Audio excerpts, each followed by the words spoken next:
संगठन जमाते इस्लामी से जुड़े स्कूलों को सरकारी नियंत्रण में लेने के आदेश पर सवाल खड़े होने लगे हैं। वो इसलिए क्योंकि शिक्षा मंत्री सकीना इत्तू ने अपने ही विभाग के आदेश पर सवाल खड़े कर दिए हैं। शिक्षा मंत्री सकीना इत्तू ने बयान जारी कर कहा है कि शिक्षा सचिव की तरफ से जो आदेश जारी हुआ है वो ऐसा नहीं चाहती थी।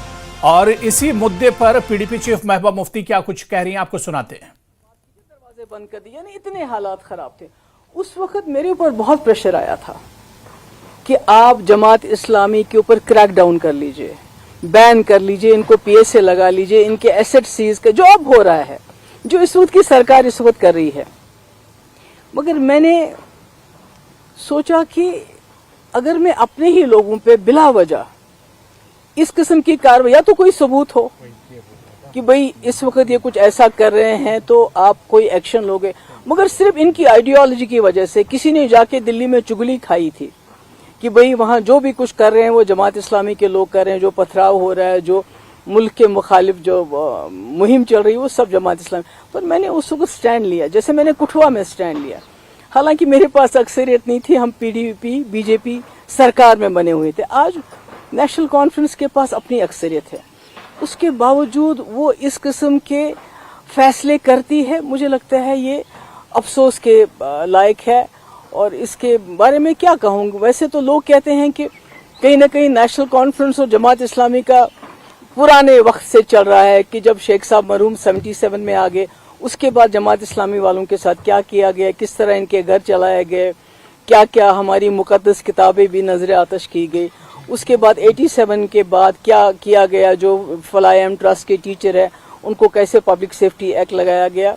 और आज 2025 में अब इनके जो स्कूल थे, जो लोगों के गरीब लोगों को, गरीब बच्चों को, क्योंकि आपने देखा कि सरकारी स्कूलों में जो चीज कमी है वो ये स्कूल पूरी करते थे, जिनका कोई नहीं होता था और कम फीस लेके ये तालीम देते थे।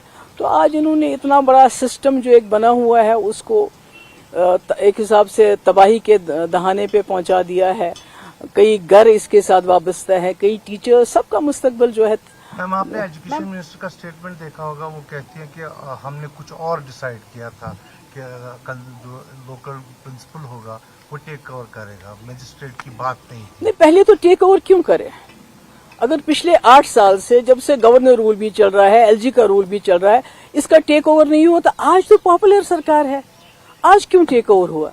और अगर मिनिस्टर साहिबा ये कहती हैं कि इसमें कंफ्यूजन है तो वो ऑर्डर कैंसिल कर दे। सबसे आसान बात है, ऑर्डर कैंसिल कर दे, कहे ये गलत ऑर्डर है, मैं इसको कैंसिल कर देती हूँ। वो तो मिनिस्टर है ना। तो इस तरह मैं समझती हूँ कि लोगों के जज्बात के साथ खिलवाड़ करना, लोगों की जिंदगियों के साथ, खासकर हमारे एजुकेशन सिस्टम के साथ इस किस्म का खिलवाड़ करना, मैं समझती हूँ ये बहुत ही बुरा है। मैम, बीजेपी ने वेलकम किया है इस स्टेप को, बोला है कि जो बच्चे हैं, हजारों में जो बच्चे पढ़ रहे थे इन स्कूल्स में, वो सेपरेटिस्ट इन्फ्लुएंस से बच जाएंगे। देखिए, मैंने आपको कहा है कि बीजेपी ने मेरे वक्त में भी, जब मैं उनके साथ अलायंस में थी, बहुत दबाव डाला और टॉप लेवल से मुझ पे दबाव आया कि आप जमात इस्लामी के ऊपर क्रैक डाउन कर लीजिए, बैन कर लीजिए, उनको पीएसए लगाइए। पर बीजेपी की आइडियोलॉजी और एनसी की आइडियोलॉजी में कुछ तो फर्क होना चाहिए। ये तो लगता है कि एक ही पेज पे, they are on the same page as far as this is going on. Ma'am, Sajad Lone ने कहा है असली टीम में तो एनसी है। खैर, वो उस पे मैं I don't want to comment on that. आपको लगता है कि एजुकेशन मिनिस्ट्री की सहमति थी इस ऑर्डर में, जिसमें से डिनायल मोड पे है आज? अगर नहीं है तो वो ऑर्डर रिसाइन कर ले, कैंसिल कर दे ऑर्डर, नया ऑर्डर निकाले कि हमारा कोई इरादा नहीं है टेक ओवर करने का या इसमें इंटरवीन करने का, कर ले तो दूध का दूध और पानी का पानी हो जाएगा। मैं तो रिक्वेस्ट करूंगी सकीना इत्तू जी से कि आज अपने लोगों के लिए खड़े हो जाइए। ये एक जमात इस्लामी की बात नहीं, एफएटी की बात नहीं है।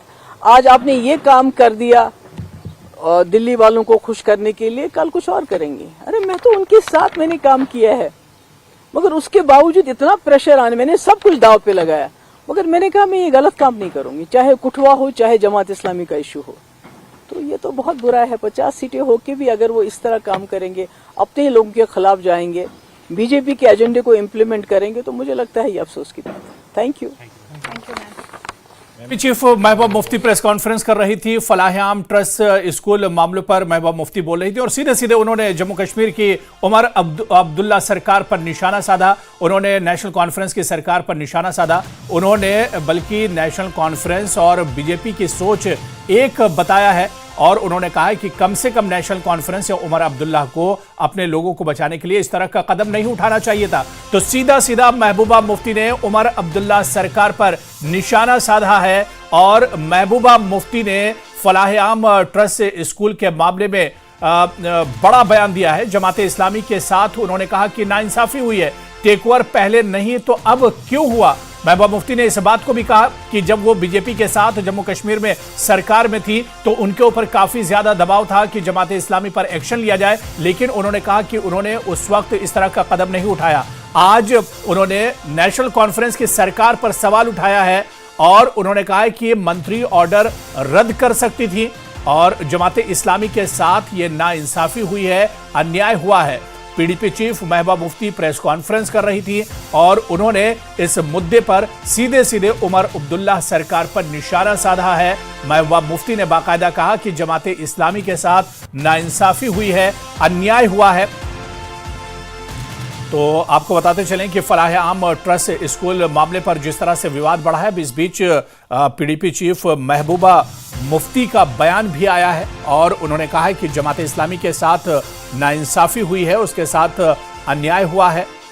और इस मौके पर महबूबा मुफ्ती ने कहा कि टेक ओवर पहले नहीं तो अब आखिर क्यों किया गया, पहले जब उसके साथ ये कार्रवाई नहीं की गई तो अब ये कार्रवाई क्यों हुई है और इस ऑर्डर को रद्द किया जा सकता था।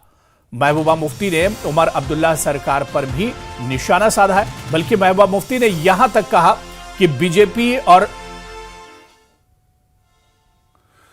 चलिए जम्मू कश्मीर की शिक्षा मंत्री सकीना इत्तू जी इस वक्त हमारे साथ फोन लाइन पर जुड़ी हुई हैं।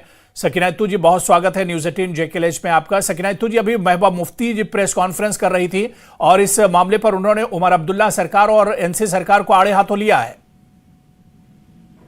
उसके पास तो कुछ बचा नहीं है। अगर आज ये सब हम झेल रहे हैं उसकी मेहरबानी है सब कुछ। 10 साल से स्कूल के ऊपर जो है बंद किया गया था, बैन लगाया गया था, उस वक्त कोई आवाज नहीं उठाई उसमें। और जो गवर्नमेंट ने ऑर्डर अगर किया है, वो जो हमने किया था वो ऑर्डर को चेंज करके कुछ और ऑर्डर किया गया, उस पर निशाना क्यों नहीं दाग लिया वो गवर्नमेंट से उसको निशाना दागना। लेकिन उन लोगों ने जिन्होंने ऑर्डर को तोड़ मोड़ कर पेश किया है, जो गवर्नमेंट का ऑर्डर था, जो एज मिनिस्टर मैंने अप्रूवल दी थी, वो तो मैंने ये दी थी कि बच्चों का फ्यूचर जो है वो आगे रजिस्ट्रेशन में उनको दिक्कत आ रही है। उनकी मैनेजमेंट कमेटी जो है वो ऑलरेडी लैप्स हो चुकी है।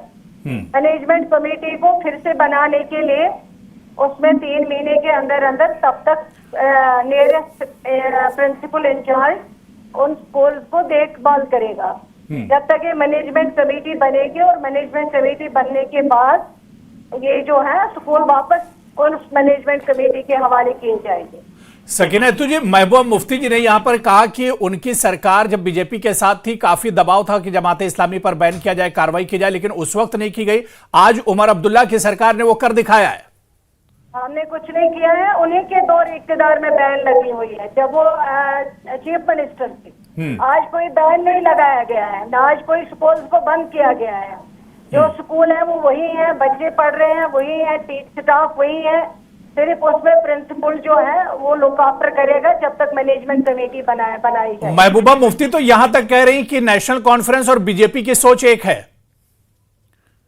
बोलना ही है, फिर वो LG के पास मिलने क्यों जाती है, चीफ मिनिस्टर से मिलने क्यों नहीं जाती? अगर उसका कोई इश्यू होता है वो चीफ मिनिस्टर से क्यों नहीं मिलती है? अगर वो आज भी बीजेपी के साथ मिली हुई नहीं है तो वहां से डायरेक्शन क्यों लेती है आज भी? और ये ऑर्डर जो हुआ है ये हमारा ऑर्डर नहीं है, ये ऑर्डर को तोड़ मोड़ के पेश किया गया है, ये हमारी अप्रूवल नहीं है इस ऑर्डर में। तो अगला कदम क्या होगा सकीना इत्तू जी, आपकी सरकार का या आपकी मिनिस्ट्री का?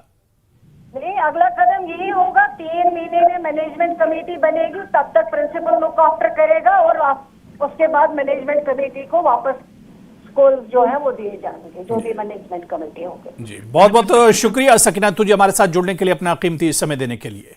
तो जम्मू कश्मीर की वज़ीर तालीम सकीना इत्तू न्यूज़ 18 JKLS के साथ जुड़ी हुई थी। उन्होंने एक बार फिर से दोहराया कि ये उनका प्रपोजल नहीं था, जो चीज़ें